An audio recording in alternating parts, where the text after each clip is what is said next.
Well, I think we've all spent our fair share of time playing video games. Well, actually, for me, it's been 30 plus years. I can remember playing the Atari Space Invaders back in high school. What about you?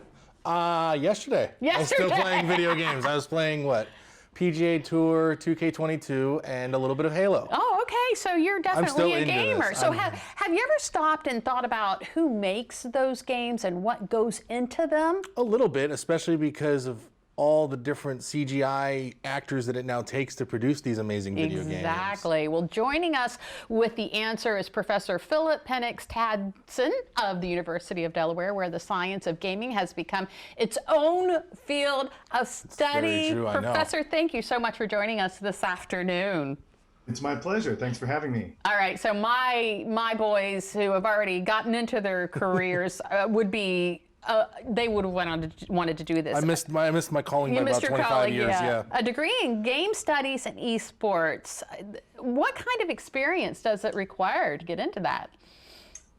So we wanted to make a degree that's really open to anyone who has an interest in going into the game industry, kind of in any area. So we made a really interdisciplinary major with the idea of making well-balanced graduates to go work in that very multifaceted, highly profitable industry.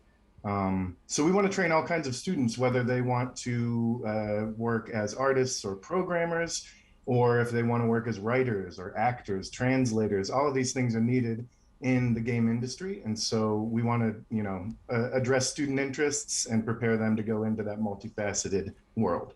So if you go get a degree in game studies and esports, what exactly would this student pursuing this degree be actually focusing on when they go to the University of Delaware? So we have made it highly adaptable to the particular student in each case. And so we have courses that in this major taught by faculty in 9 different departments across 3 colleges in the university. So you can study all sorts of things that relate to game development on different levels. There's 3 different pathways students can choose from with this major. One is games, culture, and society. The second one is game design and development, more the computer science and art side. And the third one is game industry and esport management.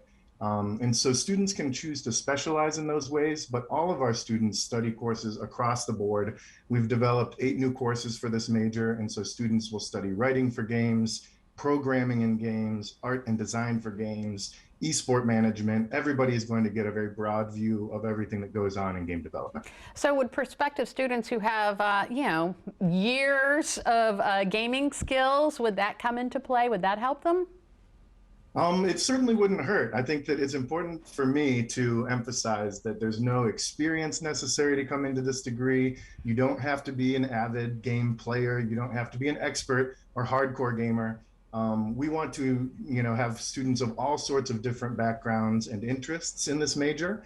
It's not just about playing video games and being good at video games, of course. It's about teaching students to leverage the interests that they have in video games into a viable and sustainable career path. And so we're really trying to focus on how to prepare students not just to be, say, an esports competitor, which is great, but is a kind of short-term career proposition, but prepare them to be familiar with everything that's going on in the different departments of a game studio, to be familiar with the way that games are received by different cultures throughout the world, to be aware of the social dynamics surrounding video games in the United States and elsewhere.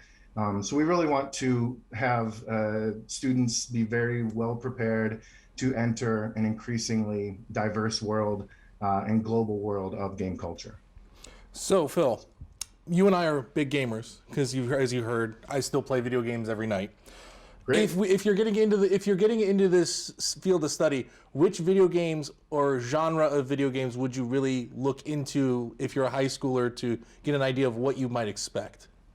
What I would recommend is to play as many different types of games as possible to familiarize yourself with as many different things that are going on in the world of video games. And something that I've found, I've been teaching courses on game studies at the University of Delaware for several years now.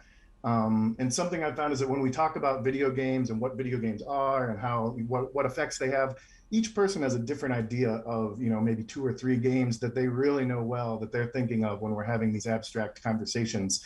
But when we can kind of break out of those silos and start to think about games more broadly, it's very helpful. So we teach our students not just about those big budget AAA video games, PGA Tour or Call of Duty and things like this, but also serious games, as they're called, politically activist games, for example, educational video games, advergaming, games for preserving endangered indigenous languages, training simulations for dangerous jobs that are done with game platforms, things like this. So we really want to think outside the box when it comes to what a video game is and the uses that society has for video games. They're being used for so many different things today, that while the entertainment factor and the profitability are important to consider, there's a lot more going on. So I think the more types of games you can familiarize yourself with, the better. And if you haven't gotten there by the time you get to us at UD, we will help familiarize you with all of them.